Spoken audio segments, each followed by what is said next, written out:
Hello guys, and welcome back. This is Slash and Smash speaking, and today we are doing some more the Telltale Game of Thrones, episode 1, part 3. Hope you enjoy. Please subscribe and like, and here we go.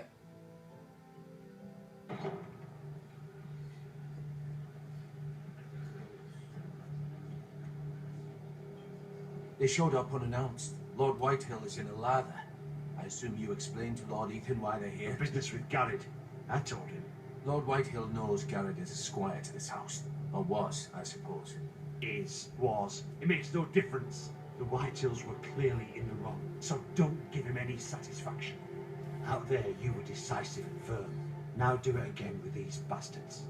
Let's not do something rash. Things are bad enough as it is. I can handle Lord Whitehill.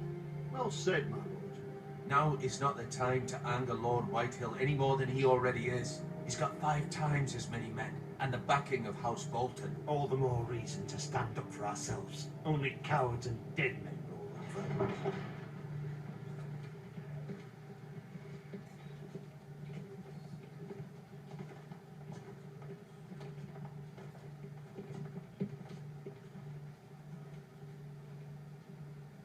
Lord Ethan, is it? My condolences for your father and brother. The late Lord Forrester was no friend to me or my house.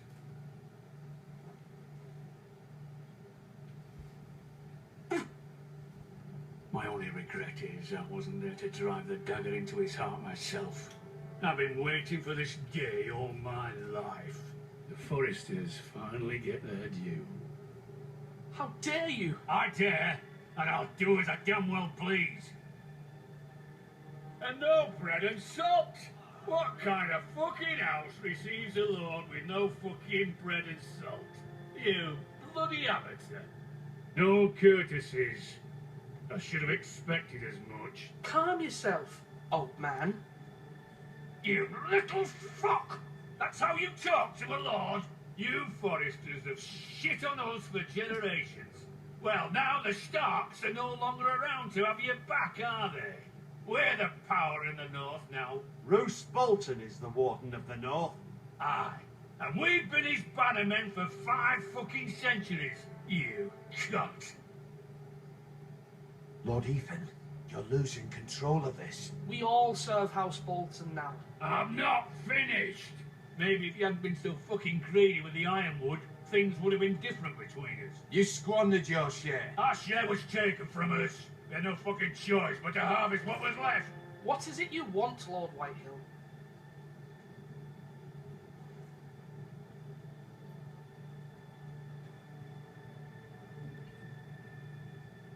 Your man, the squire. We were minding our own business, keeping the king's peace, as his lordship here said, when your man attacked us for no reason. Hear that? Attacked for no reason. No reason. You murdered his family. Then you admit it was your man who killed my men. And a pig farmer at that. How do you answer for your squire, Lord Ethan? He acted in your name. And you are the lord of this house. We lost people too, Lord Whitehill. Your men murdered his entire family. You lost pig farmers, not soldiers. Soldiers worth 100 of their type. Where's the fucking coward who killed my men? I know he's here. What have you done with him? I took care of it. He received his punishment and it's done. He's gone. What? Gone? That was my justice to deliver, boy, and you denied me of it. I'm not leaving until I have my justice. Now bring me the coward who did it, or you'll answer to Roose Bolton. What kind of fucking house is this? A house of honourable men. Lady Forrester. You bellow like a wounded boar, Lord Whitehill. Have you forgotten your manners? I mean no disrespect to you, my lady, considering your losses and all. But this is not over. It's over when my son says it is. This is over, Lord Whitehill. Ethan is Lord of Ironrath now. By rights his word is law here. If that displeases you, then I trust you can find the door. that lad may be lord of this house, but Lord Bolton will have the final say. I'll send him a raven letting him know a Forrester man killed one of his own. That the new Lord Forrester lied to my face and denied me my justice. Then we'll see whose word is law. You're a craven, Lord Whitehill.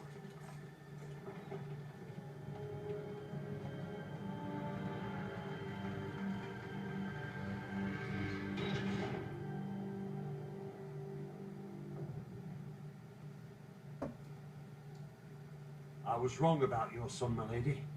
He stood up to him like a true lord. You were brave, my son, but you'll need to be braver still when Ramsay Snow arrives to see you bend the knee. Prepare a raven. We need to send word to Mira in King's Landing at once.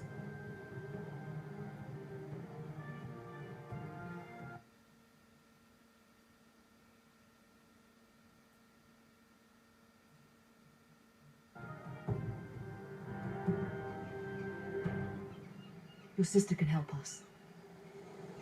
Although just a handmaiden, she has Marjorie Tyrell's favour, and Lady Marjorie's betrothal to the king may be enough to keep the Boltons at bay, if it's presented to her as it should be.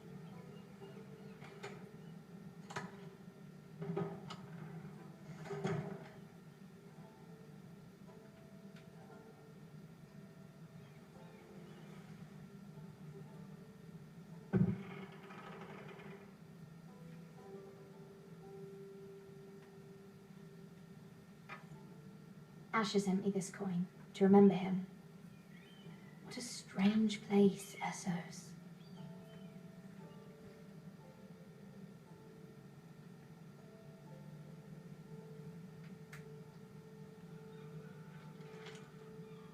Father, much excitement here in King's Landing for the coming wedding. Lady Marjorie has proven to be quite popular throughout the city. I do wish you and Mother could come, although I know it would be impossible under the circumstances. I miss all of you, and I look forward to the day you can.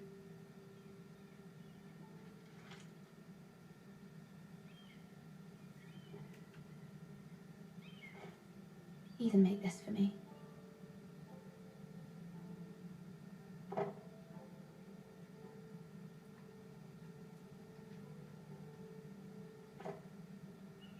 It was very kind of Lady Marjorie to give this to me. It once belonged to Lady Elena.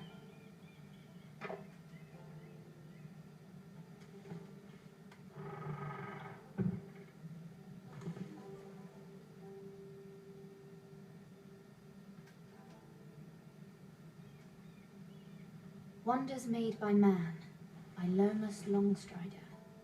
A gift from Roderick. I hope to see them all someday.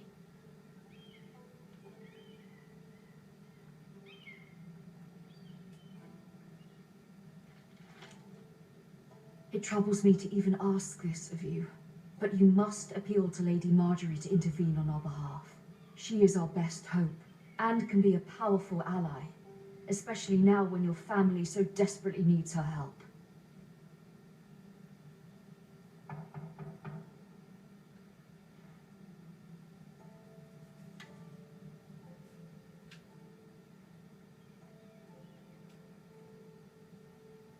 One moment. Oh, sorry, milady. I didn't mean to disturb you. I can come back later if you'd like. No, it's fine. Come in.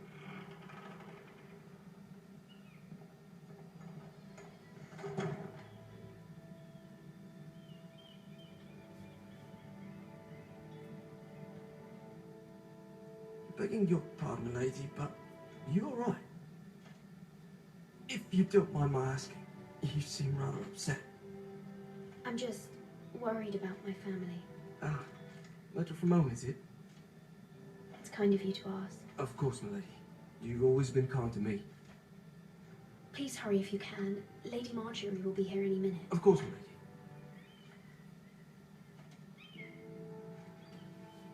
You work for Lady Marjorie? I may be wrong, but it seems like you do. I'm her handmaiden. That's what I thought. I've seen you with her before. You seem like good friends. I saw Lady Marjorie just this morning, outside the Royal Sept, talking to Queen Cersei. Cersei?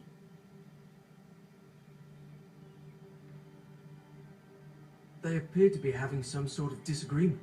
I couldn't hear much, but it was definitely an argument. Why are you telling me this? I heard them arguing about House Forrester and... House Forrester?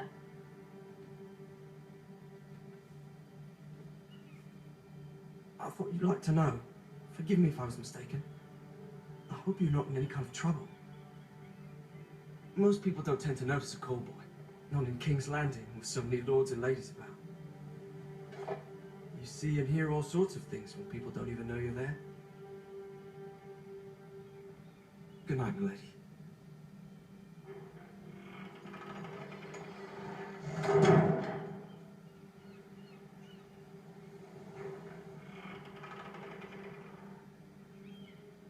Lady Marjorie, you're early. I was hoping there would be time for us to talk. Come, there's something we must discuss.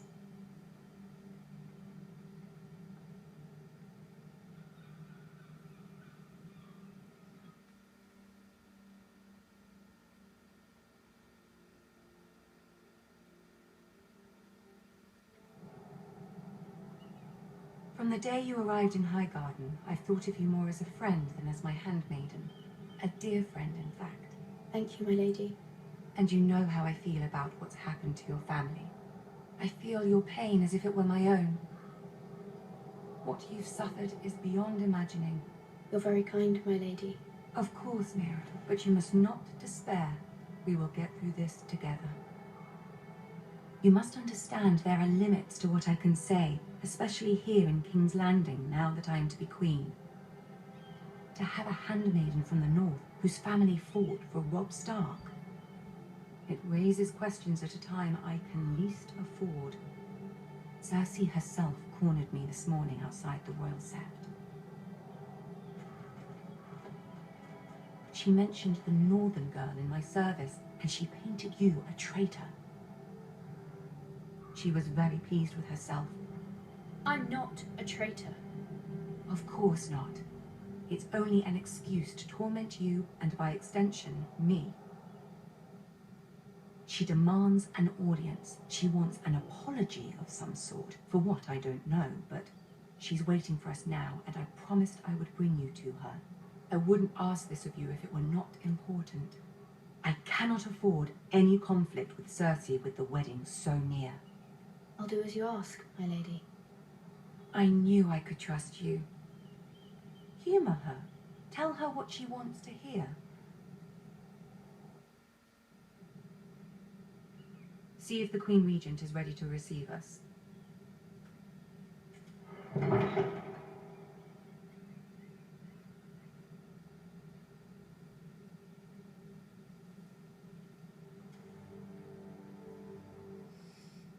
You'll be fine. I know you will. You may feel one thing, but you must say another.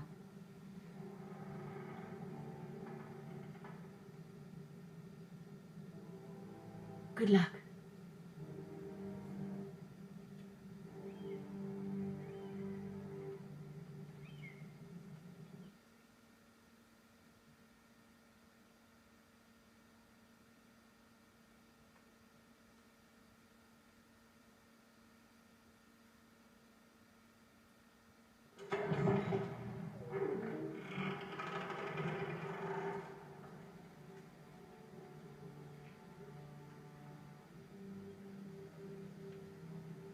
You can do this.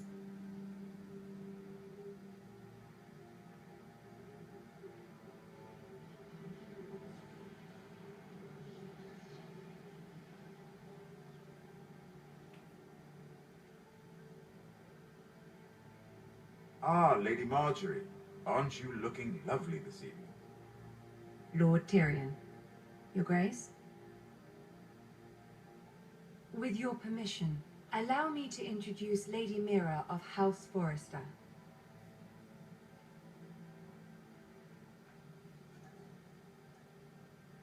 I am honored, Your Grace.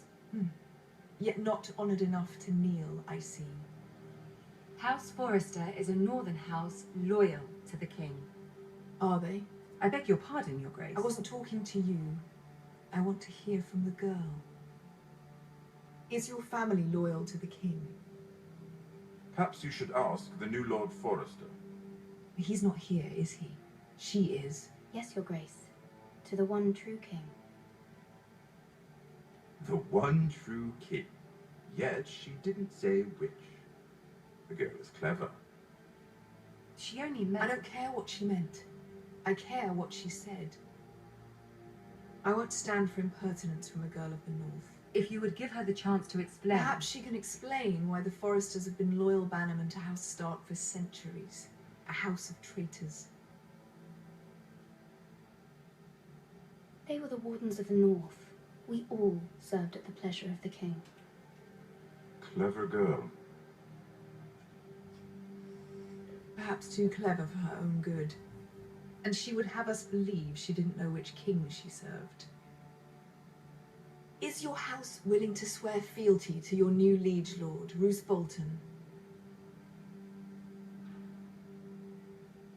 He is the Warden of the North, Your Grace. He is. And I the Queen Regent and Tyrion the Master of Coin. The girl has a remarkable talent for answering questions while in fact saying nothing at all. Old allegiances are not easily abandoned. But now that the war is over, we must look to rebuild and forge new alliances. There are ships and shields to be built, and Joffrey will need a steady supply of ironwood for his armies. I'm told there are others who would happily serve that purpose, but I trust we can rely on House Forrester. Forster Ironwood does seem rather unique. Our talent is unrivaled, Your Grace. Forrester Ironwood is highly sought after in the Seven Kingdoms. So I'm told. It would be a shame to see it fall into the hands of another house. I imagine you'd do almost anything to prevent that from happening, wouldn't you? Ask any Lannister, and they'd do whatever was necessary to save Casterly Rock. It would be unfortunate to see another house lay claim to what's yours. There are limits, Your Grace. Perhaps, but not if your house faces potential ruin. What would you have the girl do, Cersei? It's not as if she fought beside the Starks, wielding a battle axe for the Northern Army. It raises an interesting question, I suppose. Can we truly blame those who end up on the wrong side of the wall? Our dear Marjorie here was betrothed to Renly Baratheon on the false assumption that he would one day rule the Seven Kingdoms. Can we fault her for her mistake? Should she be held accountable?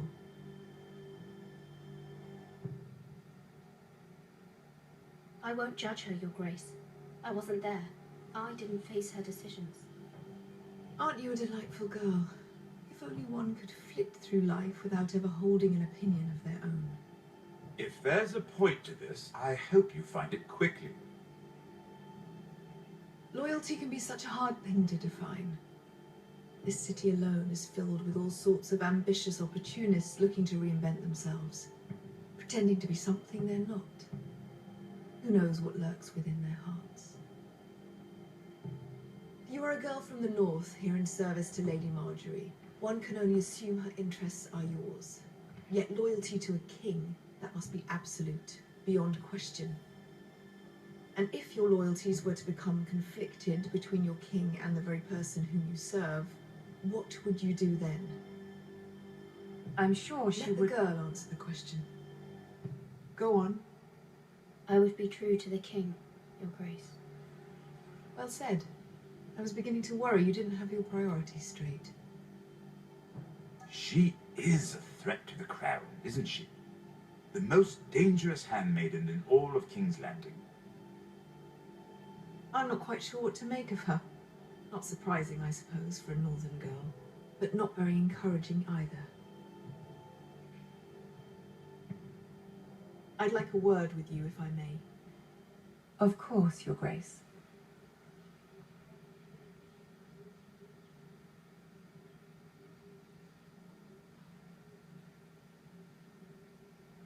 Okay guys, I'm going to end it there and I'll see you in my next part.